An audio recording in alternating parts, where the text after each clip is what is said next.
Brought to you by Agilus Diagnostics.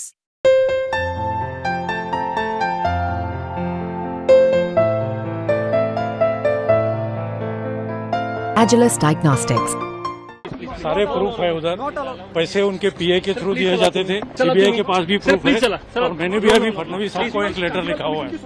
अनेक जयंत पाटील आहेत, कुठल्या जयंत पाटलांबद्दल बोलतायत हा माझा पहिला प्रश्न आहे। 100 कोटी रुपयाचा आरोप हा अनिल देशमुखांवर केला, त्याचं पुढे काय झालं? तुम्ही चार्जशीट बघितलीये का? त्याच्यात किती कोटीचा, मग 100 कोटीचा आरोप केला आणि त्याच्यात उल्लेखच नाही चार्जशीट मध्ये। आता एकतर या राज्यात अनेक जयंत पाटील आहेत, कुठल्या जयंत पाटलांबद्दल बोलतायत हा माझा पहिला प्रश्न आहे। आणि गंमत मला अशीच वाटते की आता पॉलिटिकली काहीच बोलायला राहिलं नाही म्हणून हे काहीतरी नवीन गंमत जम्मत त्यांनी सुरू केलेली आहे। त्याच्यामुळे मला असं वाटतं या राज्यामध्ये भ्रष्टाचार, महागाई, बेरोजगारी हे अतिशय महत्त्वाची आव्हानं फक्त महाराष्ट्र राज्य नाही देशाच्या समोर आहेत। मला असं वाटतं महाराष्ट्र सरकारने अजेंडावर बोलावं। महागाई कमी करण्यासाठी सरकार काय करणार आहे, बेरोजगारी कमी करण्यासाठी सरकार काय करणार आहे आणि महाराष्ट्रात जो प्रचंड भ्रष्टाचार होतोय त्याच्याबद्दल महाराष्ट्र किंवा केंद्र सरकार काय करणार आहे याच्यावर चर्चा झाली पाहिजे। अनिल देशमुख असं म्हणतात की हे सगळं प्लांटेड आहे म्हणून जे आरोप केले जातात। अर्थातच प्लांटेड आहे ना। तुम्हाला आठवत असेल 100 कोटी रुपयाचा आरोप हा अनिल देशमुखांवर केला, त्याचं पुढे काय झालं? तुम्ही चार्जशीट बघितलीये का?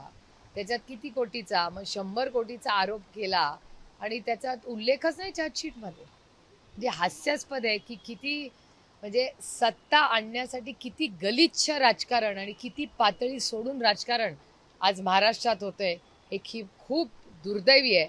आणि ज्या शाहू फुले आंबेडकर आणि कैलासवासी यशवंतराव चव्हाणांच्या विचारांचा वारसानी हे राज्य चालत होतं ते पूर्णपणे संपवण्याचं पाप हे आजचे जे सत्ताधारी आहेत ते महाराष्ट्रात करतायत हे अतिशय दुर्दैवी आहे। काही पण हे विधानसभेच्या तोंडावर अशा गोष्टी का करतायत?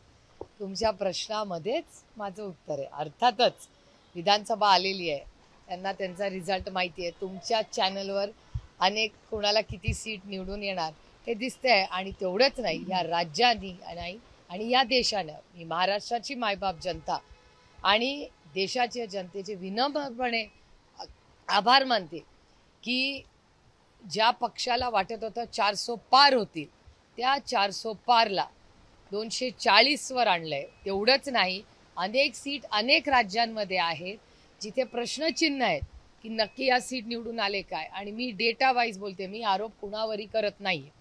तर अशी ही दबदबत्या आवाजामध्ये दिल्लीमध्ये मीडियामध्ये खूप लोकांमध्ये चर्चा आहे।